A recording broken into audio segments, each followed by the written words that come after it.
மாமாக்கு கால் போடுங்க. மாமா கால் போடுங்க யாராவது.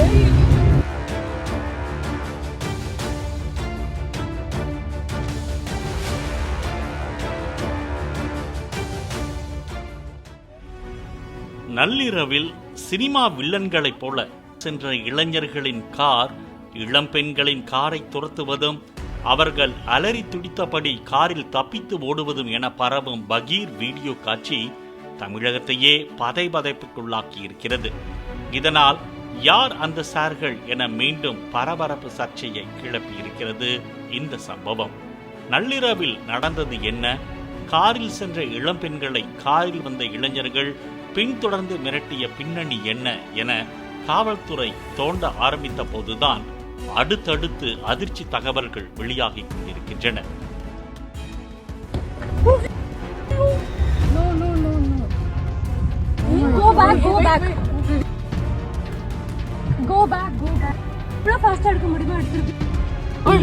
நள்ளிரவு நேரம் திடீரென இளம்பெண்கள் வந்த காரை நடு ரோட்டில் வழிமறித்து நிற்கிறது கார். ஆவேசத்துடன் காரில் உட்கார்ந்தபடி மிரட்டுகிறார்கள் இளைஞர்கள். இதனால் நிலை குலைந்து போன இளம்பெண்களின் கார் பிரேக் போட்டு பயந்து போய் நிற்கிறது. அதிலிருந்து இறங்கிய கருப்பு டி-ஷர்ட் இளைஞன் இளம்பெண்களின் காரை நோக்கி ஆக்ரோஷமாக ஓடி வருகிறான்.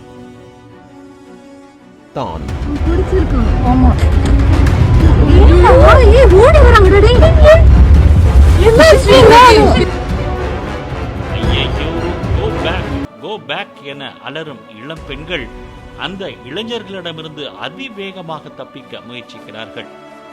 ஒன்னுல்ல, பயப்பட வேண்டாம் என்பது போல் தைரியப்படுத்துகிறது அவர்களுடன் காரில் இருந்த ஓர் ஆண் குரல்.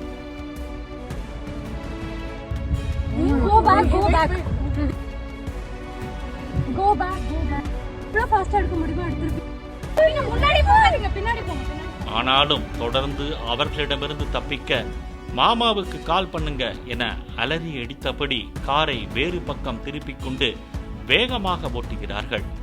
அப்போதும் விடாத அந்த இளைஞர்களின் கார் பின்தொடர்ந்து சீறி பாய்ந்து வருகிறது.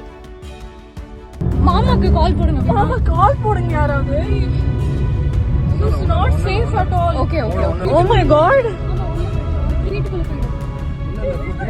கிட்டத்தட்ட இளம்பெண்களின் வீடு வரை பின்தொடர்ந்ததால் வீட்டு வாசலில் நின்று கார் கதவை திறக்கக்கூட அச்சப்பட்டுக் கொண்டு யாரும் இறங்காதீங்க என பதட்டத்தோடு கதறுகிறார்கள்.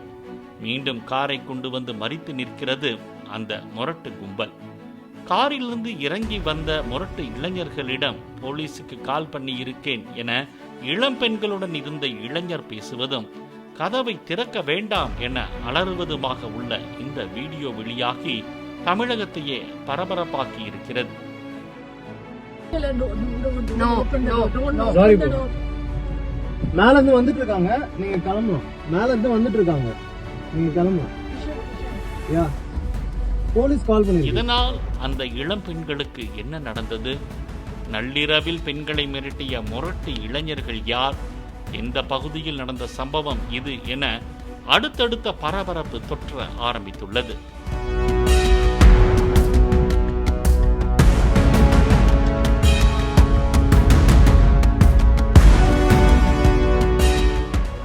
அதாவது கடந்த 25ஆம் தேதி செங்கல்பட்டு மாவட்டம் காணத்தூரை சேர்ந்த சின்னி திலாங் என்பவர் தனது குடும்பத்துடன் கிழக்கு கடற்கரை சாலையில் உள்ள முட்டுக்காடு பகுதி மேம்பாலத்தில் காரில் நின்றுள்ளார். அப்போது 2 கார்களில் வந்த 8 நபர்கள் தங்களை துரத்தியதாகவும் காணத்தூர் சிக்னல் அருகே வழிமறித்ததாகவும் காணத்தூர் காவல் நிலையத்தில் புகார் கொடுக்கப்பட்டுள்ளது. மேலும் ஓடி வந்த நபர் தங்களது கார் கண்ணாடியை உடைத்து கீழே இறங்குமாறு மிரட்டியதாகவும் புகாரில் தெரிவித்துள்ளார். இந்த நிலையில் இளம்பெண்கள் வந்த கார் ரிவர்ஸ் எடுக்கும்போது இளைஞர்களின் காரை உரசிவிட்டு சென்றதால் அந்த இளைஞர்கள் இவர்களை பின்தொடர்ந்து பிரச்சனையில் ஈடுபட்டதாகவும் அதனால் 4 பிரிவுகளின் கீழ் வழக்கு பதிவு செய்து அவர்களை தேடி வருவதாகவும் கூறியுள்ளது காவல்துறை. இந்த நிலையில் நாங்கள் எந்த காரையும் இடிக்கவில்லை, அப்படி இடித்திருந்தால் சிசிடிவியில் ரெக்கார்ட் ஆகி இருக்கும் என பெண்கள் மறுத்துள்ளனர். ஏற்கனவே அண்ணா பல்கலைக்கழக பாலியல் விவகாரம் தமிழ்நாட்டில் மிகப்பெரிய சர்ச்சையை ஏற்படுத்தி வரும் நிலையில் இளைஞர்கள் நள்ளிரவில் இளம் பெண்களை துரத்திச் சென்று பிரச்சனையில் ஈடுபட்ட சம்பவம் மேலும் பரபரப்பை பற்ற வைத்திருக்கிறது.